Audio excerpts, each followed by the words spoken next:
गुरु विश्वामित्र के साथ श्री राम जी जा रहे हैं और ऐसी ऐसी विद्याएं दी हैं गुरुदेव ने कि श्री लक्ष्मण जी को और श्री राम जी को भूख प्यास नहीं लगती है मार्ग में। ऐसी ऐसी विद्याओं से युक्त किया शिष्यों को कि भाई छोटे बालक हैं, कहीं कहने लगे हमें भूख लग रही है, कछु खवाए दो, प्यास लग रही है, कछु पिवाए दो, तो ऐसी ऐसी विद्याओं से युक्त कर दिया कि श्री राघव जी और श्री लखनलाल जी उनको भूख प्यास पर जैसे मानो विजय जैसी हो गई है। लेकिन जैसे ही मिथिला पहुंचने वाले हैं, थोड़ी दूरी ही बची है और इतने में ही श्री राम जी लखन जी को इशारों कर रहे हैं। बोले लक्ष्मण जी बोले कहाँ पे हो? बोले प्यास सी लग रही है, गलों ने सूख रहो मेरो। तो लक्ष्मण जी ये सुनकर के बड़े चकित हो गए, बोले कि गुरुदेव ने ऐसी ऐसी विद्या दी है कि हमें भूख प्यास लगे नहीं। भैया आपको प्यास लगी कैसे? बोले ये नहीं पता कैसे लग रही है, पर बहुत जोर की प्यास लगी है, कहीं जल की व्यवस्था देखो। तो लक्ष्मण जी उठ करके दूर दूर तक ढूंढ रहे हैं, कहीं पर कोई जलाशय दिख नहीं रहा है। राम जी भी ढूंढ रहे हैं, कोई जलाशय दिख नहीं रहा। गुरुदेव बोले क्या हुआ, आप दोनों इतने व्याकुल विचलित से क्यों हैं?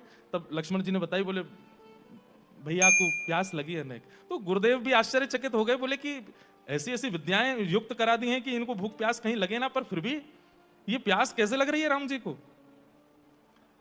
बोले थोड़ा देर रुक जाओ, थोड़ी देर में हम पहुंच ही जाएंगे, अभी तो नगर का प्रारंभ है, थोड़ी देर में कुछ जलाशय मिलेगा तो पी लेंगे।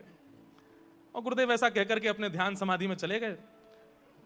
लेकिन राम जी ने तभी देखा कि दूर एक जलाशय चमक रहा है। आप देख करके तुरंत समझ गए, बोले ओहो ये तो जल है, तुरंत पी लिया जाए, प्यास तो लगी रही है। जैसे ही गए तो आपने जाकर के जल हाथ में लिया और हाथ में लेते ही आप सोचे अरे ऐसे बड़े बड़े राक्षसों से हमारे पाले पड़ रहे हैं, बड़ी बड़ी राक्षसियों को मार के आए हैं, कहीं ऐसा तो नहीं है संसार में कोई राक्षस की कोई माया हो? अभी तो हमने देखा था कोई जल दिखा नहीं, अचानक से जलाशय कैसे आ गया? राघव जी ने तुरंत जल वहीं छोड़ दिया और पूछने लगे कौन हो तुम? अभी तो हमने देखा था कि यहां जल था नहीं और अचानक से ये जल प्रकट हुआ। मुझे पता है ये कोई मायावी विद्या है, मुझे बताइए आप कौन हैं?